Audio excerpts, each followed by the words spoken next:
the most interesting. I kind of feel like I'm gonna do the dots in the swell, and I want it in the lighter part of the swell, so the dots kind of have like a little ending place and you can see the darkness kind of around it. I don't want to cover up some of that darkness. I want to just follow that line.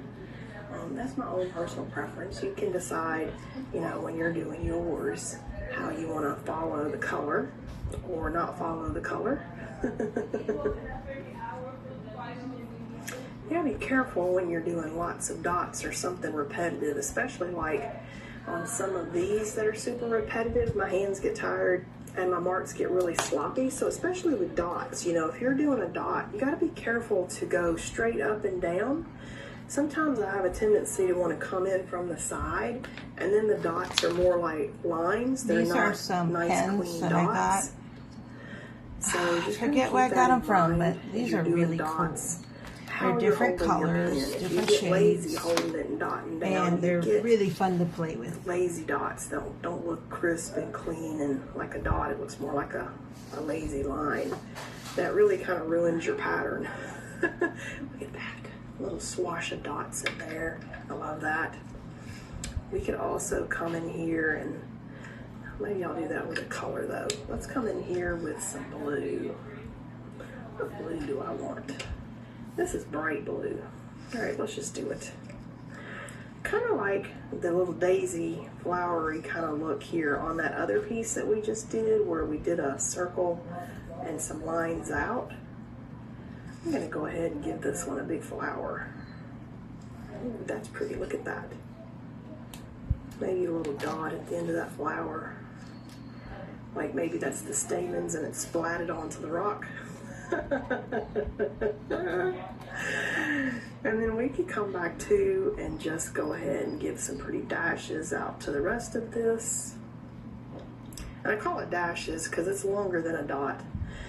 And I'm doing it kind of in the color on color look. So not only do I want you to consider using at least 3 different pattern choices in your piece, I also want you to consider one of those pattern pieces not being white or black. Like do a tone on tone or a color on color and show me what you've got with that. See, I'm kind of thinking over here I could do these little bullseyes, like little swirlies on these rocks. Ooh, look at that. Super fun. Super fun. I love that. So I have my pattern guide, so I'm looking for another pattern that I could do, possibly, that's creative. What else can we do to finish this off? Maybe. I think I'm going to do the dollar signs. Now, these little rock dots made rocks. I have little dots, possibly, just as an interest for that little area. It doesn't have to be all exact, but look how fun that is. You can have some little pieces of greenery coming out from the bottom.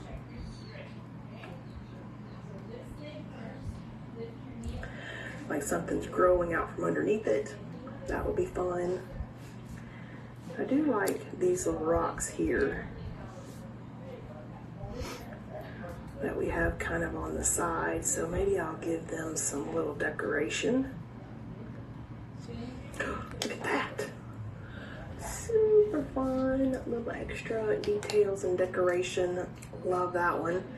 Some of my very favorite, and so we're going to call this one the first project, where we just decorated the rocks on the watercolor paper, and that's going to be our project number 1.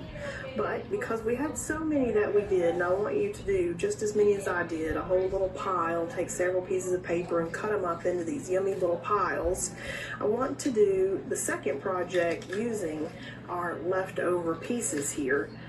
To see how we did a little bit different and how it delineates the rocks a little bit differently. So this is the first project, and let's take our leftover color swatch samples and rocks here and move on to the second part of this